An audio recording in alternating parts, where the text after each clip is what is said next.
knew it was mine, Emily. And you signed the papers anyway.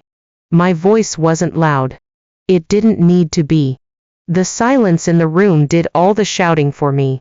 Emily stood in the center of our father's study, his sanctuary, my inheritance, now desecrated by her smirk and the gleaming signature inked on the deed. Her high heels clicked across the old hardwood floor as she turned toward me, unbothered. "Oh, Rachel," she said, eyes pitying. "You're always so dramatic. You gave up your chance when you decided to be whatever it is you are now.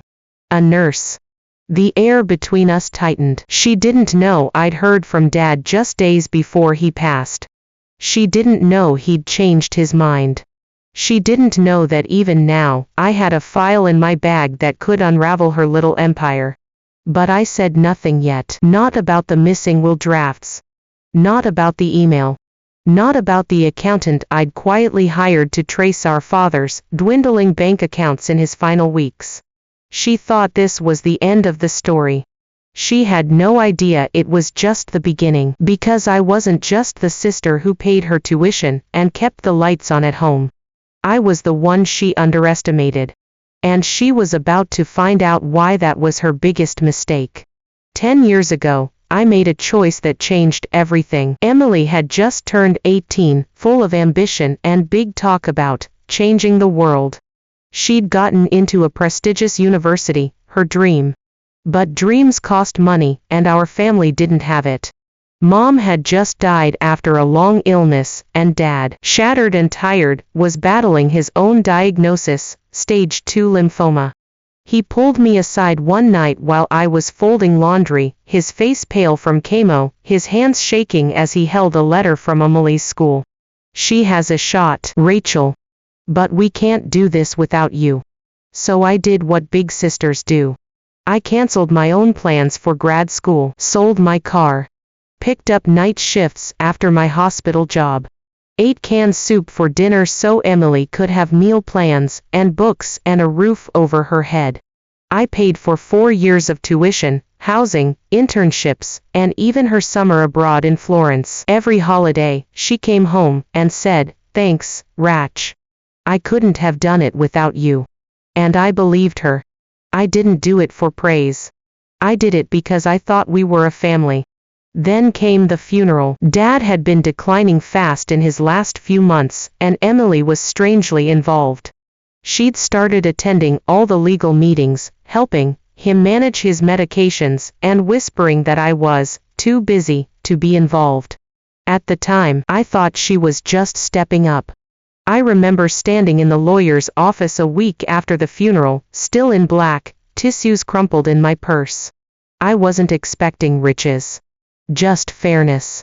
A token of recognition for what I'd given up. But when the lawyer cleared his throat and said, as per the updated will, dated 5 months ago, the entirety of Mr. Clark's estate, house, savings, and investments shall be transferred solely to Ms. Emily Clark, it felt like the air had been sucked out of the room.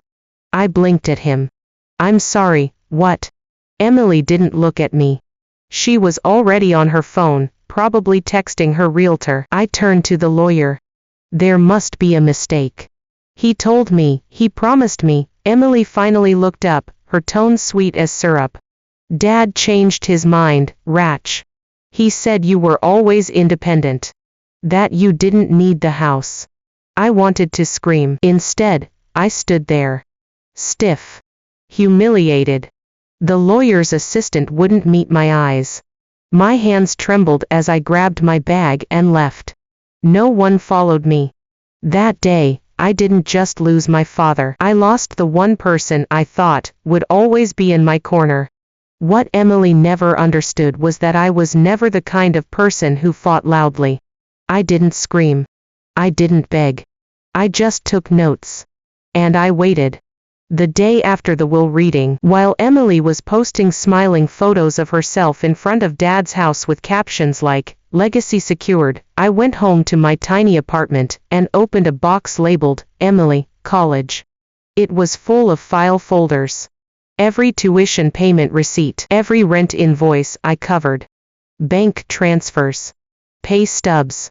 emails from her school, even the handwritten note from Dad that said, "Ratch, I don't know what we'd do without you. She owes her future to you." I'd kept them out of habit. Not for leverage, just because I'd always been the responsible one. The one who made sure things didn't fall through the cracks. But now, those papers weren't just proof of her education. They were the foundation of a case. What Emily also didn't know was that while she was rising quickly in the PR world, crafting the perfect image, I was building something too, just without the spotlight. 5 years ago, I started a consulting side business helping families navigate end-of-life care, legal documents, medical coordination, grief counseling. Word spread. Quietly. Steadily.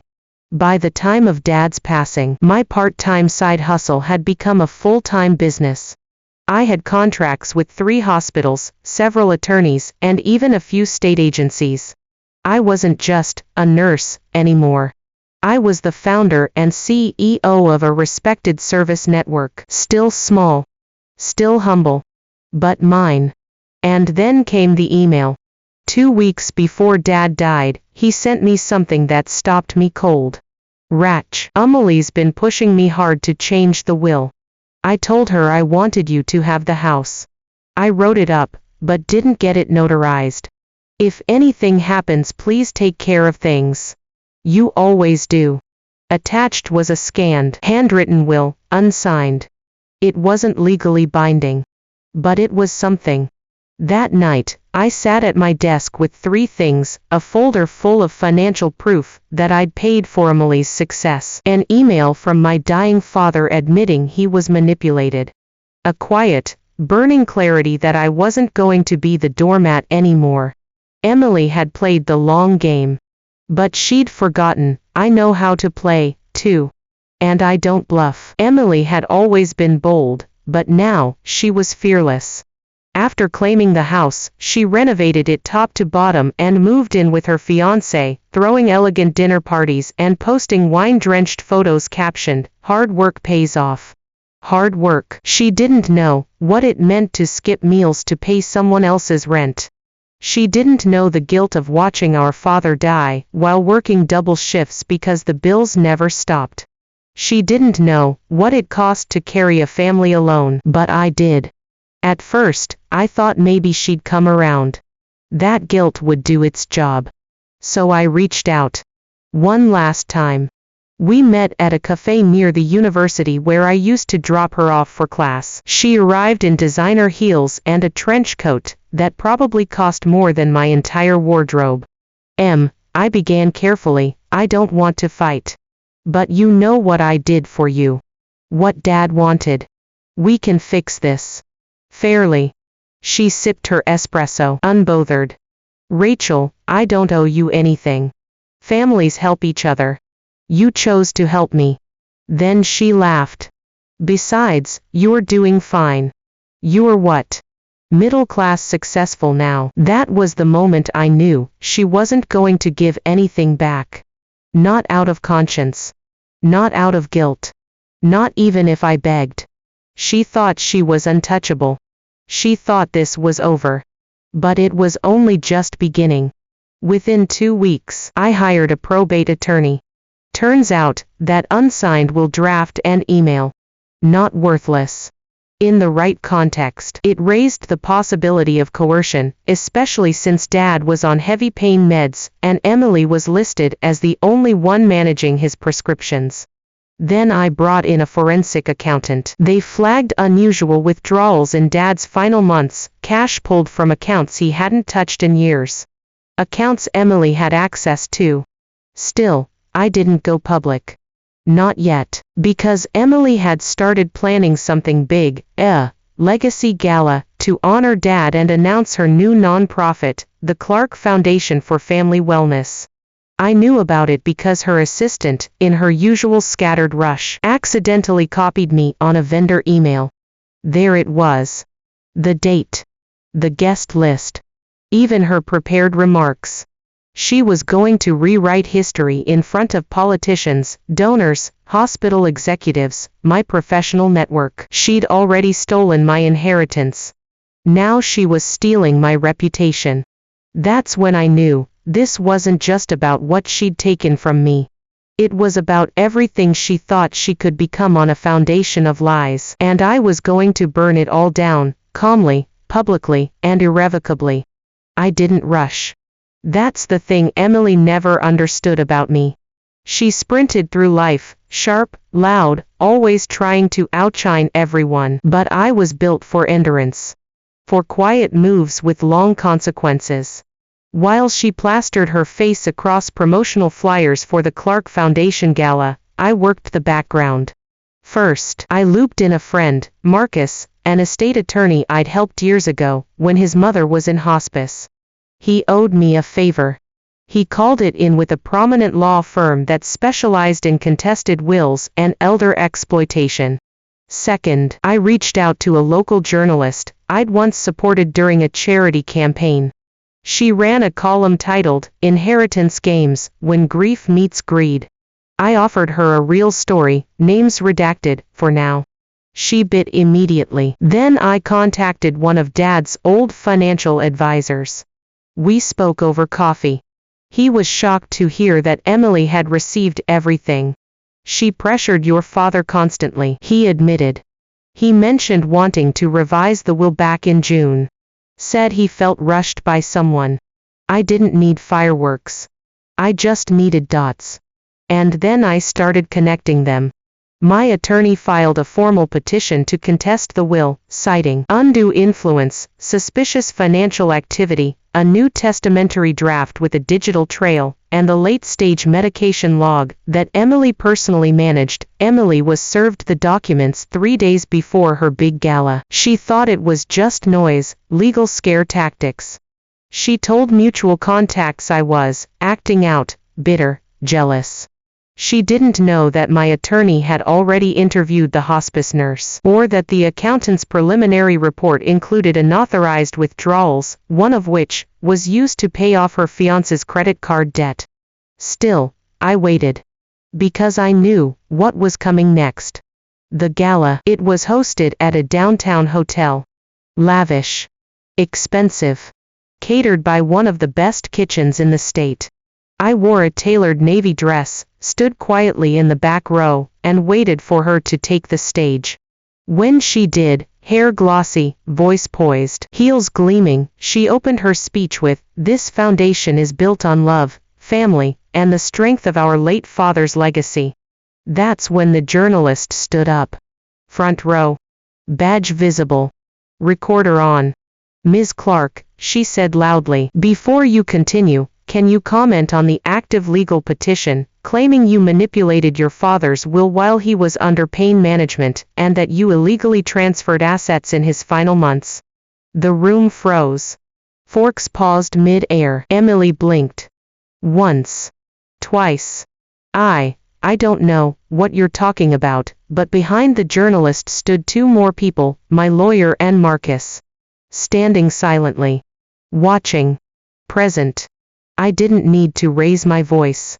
I didn't need to explain, because the truth was already in motion. And Emily. She was watching her perfect narrative crumble. In real time. In front of the very people she was trying to impress. I found her in the hotel's private lounge after the chaos. The gala had dissolved. Some guests had quietly slipped away. Others were whispering in clusters, eyes flitting toward the exits. Emily sat on a velvet couch, pale and shaking, scrolling furiously through her phone as if she could undo the last 20 minutes with a good enough post. She looked up when she heard me. "You did this," she hissed, voice tight. "You planned all of it." I closed the door behind me, calm. "No, Emily. You did this. I just made sure everyone saw it." She scoffed, rising from the couch with a stumble. "You want the money? Fine. Take it. I'll give you a settlement. We don't have to drag this out in court." "No," I said quietly. "We will drag it out." She stared at me, eyes wide. I stepped forward. "Because this isn't just about money. This is about what you took. What you built on lies. You turned our father's death into your marketing campaign. You forged a legacy that wasn't yours. And now you want to clean it up with hush money. I dropped the folder I'd been carrying onto the coffee table, financial statements, emails, her own text messages pulled from a cloud backup. You're not just losing the house, Emily. You're losing the narrative. Her voice cracked. Do you think anyone will care? You think people will turn on me? She gestured wildly. I'm the one with the platform. I'm the one who matters. There it was. The rot beneath the gloss. I matter too, I said. You just never noticed because I didn't shout. I leaned in, eyes locked on hers. But I don't need to shout to destroy everything you built. I only need the truth. And the truth has receipts. She opened her mouth, but nothing came out. Just a faint breath of disbelief. I gave you everything once, I said, softer now. My money. My youth. My trust. And you used it to erase me. I straightened, pulling my coat around my shoulders. I'm just here to return the favor. Only this time, you don't get to pretend it never happened. As I walked away, I heard her sink back into the couch, a trembling exhale breaking into a sob. It wasn't satisfying. Not exactly. But it was real, and it was only the beginning of her unraveling. 3 months later, the house was mine again. The court reviewed everything, the coerced will, the suspicious withdrawals, the email from Dad, the unsigned document, handwritten in his last days. Emily's lawyer tried to fight, but the evidence was too clear. And when the forensic accountant confirmed that funds meant for Dad's hospice care had been used to finance Emily's luxury renovation, the judge didn't just overturn the inheritance, he sanctioned her. She was fined for misappropriation of assets, ordered to return what she had taken, and referred to the state bar for further investigation into her fraudulent nonprofit. She tried to spin it, of course. Posted a video crying on Instagram, talking about family misunderstandings and media distortion. But people weren't buying it anymore. Donors pulled out. Her fiancé disappeared. Even her former employer, the PR firm that once celebrated her polished image, issued a quiet but unmistakable statement: "We support integrity, accountability, and ethical leadership." Meanwhile, I didn't gloat. I didn't post. I got the house back. Sold it. And used part of the money to open a grief counseling scholarship fund in Dad's name, the Richard Clark Legacy Program. No photo shoots. No galas, just a modest website and a quiet announcement to the hospice center, where he'd spent his final days. But word spread. A local news outlet picked up the story, not the drama, but the dignity. They ran a headline: "Daughter quietly honors late father with memorial fund after bitter inheritance dispute." That was enough. I didn't need a stage. I had something better: my name. My truth. And finally, my peace. The most ironic part: people began reaching out. Families in chaos. Siblings in conflict. Adult children navigating care. And they trusted me, because they knew I'd been there. Because I hadn't just won. I'd endured. Emily lost everything she thought she controlled. And me. I got everything back, plus something she never had: respect.